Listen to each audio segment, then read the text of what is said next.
गुरुजी जय श्री राम। सीताराम सीताराम सीताराम। गुरुजी मेरा आपसे एक प्रश्न है। जो तुलसा जी का पौधा होता है, तुलसा जी के पौधे के नीचे अगरबत्ती या धूपबत्ती लगानी चाहिए या नहीं लगानी चाहिए?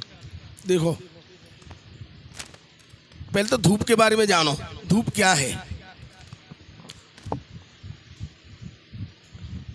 हमारे पूर्वज जब धूप बनाते थे तो जंगलों से जड़ी बूटियों को तोड़ करके लाते थे, उससे उस धूप का निर्माण करते थे, औषधियों को लेकर के आते थे,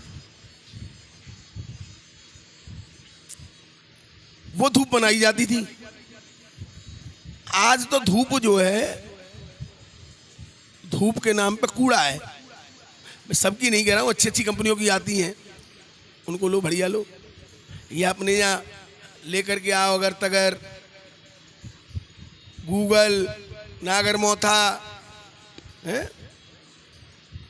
सफेद चंदन, पीला चंदन, लाल चंदन, कपूर, ऐसी चीजें ला करके अपने यहाँ बनाओ, वो तो धूप है। और इस धूप को लगाने की बात तो मैं कहूँ कि ये तो अपने घर में भी नहीं लगानी चाहिए, क्योंकि इसका धुआं जो है पता नहीं कौन सा ऑयल डालते हैं, जिससे वो सांस के द्वारा, वायु के द्वारा और हमारे फेफड़ों में जाकर के, आपने देखा होगा जब धूप बत्ती लगती है वह कालापन आता है, आता नहीं? धूप लगने से कभी कालापन नहीं आता। आज से कुछ समय उपरांत, ज़्यादा नहीं, जैसे 15 या 20 वर्ष होंगे, तब प्रत्येक महिला अपने बच्चों को शुक्र शनिचर के दिन धूप दीप जरूर देती थी। गोबर गाय का उसके उपले पर जला करके गंधक, गूगल, जावित्री, उस समय की जो जड़ी बूटियां उनको मालूम थी, वो लेकर के उन पर डाल करके कंडे को पूरे घर में घुमाती थी। क्यों?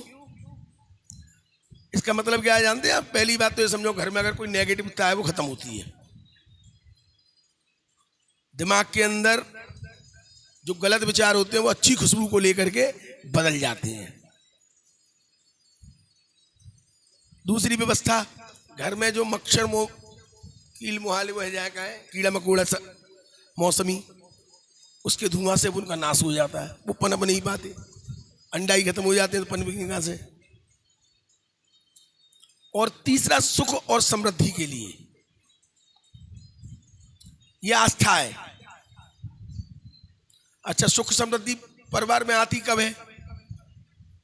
केवल एक ही कारण है, दूसरा कोई कारण नहीं है। जहां सुमत तहां संपत नाना, जहां कुमत तहां विपत निदाना। एक सेठ जी के ही 7 लड़के थे, 7 की शादी हुई। छोटी वाली जो बहू आई उनकी बहुत भजनानंदी ठाकुर जी की कृपा से बहुत, एक दिन उसको स्वप्न में उन सेठ जी को और 3 देवियों ने स्वप्न दिए, बोले हम जा रहे हैं। सेठ जी बोले क्यों जा रहे हो भाई? कि हमारा कार्यकाल पूरा है। वो क्या बता जा रहे? बोले मैंने तुम्हारी इतनी सेवा करी, इतनी आराधना करी, अब मेरे एंड समय पर तुम जा रही हो तो मुक्का दिखाओगी। बोले पहले तो बताओ तुम हो कौन कौन?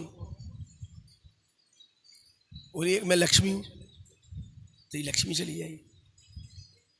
एक शांति है, तेरे घर की शांति चली जाएगी। एक सुमति है, तेरे घर की सुमत खत्म हो जाएगी, एकता खत्म हो जाएगी। तो बोली देवी अच्छा एक काम करो, तुमने हमारी इतनी उपासना करी है तो जब तक के लिए हम तीनों में से एक जने काऊ आप चल लो, एक ही जने केवल, बाकी हमें काऊ की आवश्यकता, बाकी हम 2 जने तो जाएंगे ही जाएंगे। सेठ जी बोले मैं सवेरे बताऊंगा अपनी सलाह करके। बोले हाँ कोई बात ना। उन्होंने अपनी सब बहुओं को, बेटों को बुलाया, उनसे पूछा, लगभग सबने कही लक्ष्मी रोको, लक्ष्मी रहेगी तो सब अपने आप रह जाएंगी, लक्ष्मी जी तो बुद्धि घटे। एक 2 ने वहां में जरूर कही कि शांति रखो, शांति रही जाए, चाहे लक्ष्मी रही ना रही। केवल जो छोटी बहू थी वो बोली महाराज पिताजी उनसे कहो हमें तो केवल सुमिति चाहिए, बाकी हमें किसी की आवश्यकता नहीं, आप जाओ। सेठ जी दूसरे दिन, उसी दिन रात को जब विश्राम किया, देवी फिर प्रकट हुई। बोले हमारे परिवार ने केवल एक वरदान मांगो कि केवल आप जो तीसरी हमारी देवी हो वो हमारे निवास करो, बाकी आप जाओ। तीनों मुस्कुराई और बोली कि जहां सुमतता संपत्ति नाना, जब सुमति होगी मां लक्ष्मी तो अपने आप रहेगी, मां शांति तो अपने आप ही आवेगी। जब भरपूर मात्रा में सब व्यवस्था होंगी तो कोई दिक्कत आवेगी? कहू ना आ सके। दिमाग स्थिर रहता है तो परिवार स्वस्थ रहता है। आपस में विश्वास होता है तो परिवार एक रहता है। आपस में विश्वास नहीं होता तो परिवार बिखर जाता है। और ये प्रक्रिया होती है टोटली हमारे ज्यादा बोलने से। परिवार हमारे ज्यादातर जो बिखरते हैं ज्यादा बोलने की वजह से बिखरते हैं। दो मियाँ बीबी हस्बैंड वाइफ अपने गुरुजी के पास गए, बोले महाराज क्या बताओ, कि महाराज हमें जी बताओ, हमें आपस में बड़े लड़ाई हो गए, आपको कोई उपाय बताओ। बोले मैं तुम्हें एक ताबीज बना के देता हूं, तुम्हारा केवल यही हिसाब है, जैसी तुम में लड़ाई हो तो केवल तुमको, बाकी स्त्री से बोले तुमको जो अपने दांतों से दबा लेना है। बोले कब तक है? जब तक लड़ाई हो तब तक। लड़ाई बंद है जाए निकाल लेना। ताबीज ले गए, वो घर लेके आए। अब वो ताबीज जो है, जैसी लड़ाई भई माने औरत ने अपनी दांत अंदर दबा लो। जब औरत बाकी युद्ध हो ही ना है तो लड़ाई बढ़ेगी कहाँ से? लड़ाई भई कहाँ, खत्म ही है गई। धीरे धीरे धीरे धीरे हम 15 दिन में लड़ाई खत्म दोनों की। 1 महीना पीछे पुनः पहुंचे गुरु जी के पास, बोले महाराज हमारी तो लड़ाई बंद है। तो बता महाराज का देना हो तुम्हें? बोले मेरा ताबीज में वापस दे दो। बोले क्या मतलब? कि ताबीज की तो करामात है। बोले कैसे? कि जब ताबीज तेरे मुँह बंद कर दे दो, जब तू बोलती ना ही, जवाब ही ना देती तो लड़ाई होती काहे की? वो बोल लो, बोल के चलो अपने बन गई तो पागल है, सुनना है। तो पहली व्यवस्था सुमत की, और धूप की व्यवस्था वहीं लौट के आते हैं। लंबा प्रश्न ज्यादा पड़ जाएगा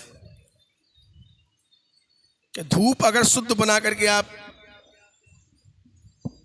लगाते हैं तुलसा जी में, अपने घर में, अपने मंदिर में, तो उसकी व्यवस्था तो आपके लिए एक अनुकूल ही होगी, प्रतिकूल नहीं हो सकती। इसलिए धूप दो, वो धूप दो जो उच्च कोटि की हो। जय श्री राम, जय श्री राम, जय श्री राम।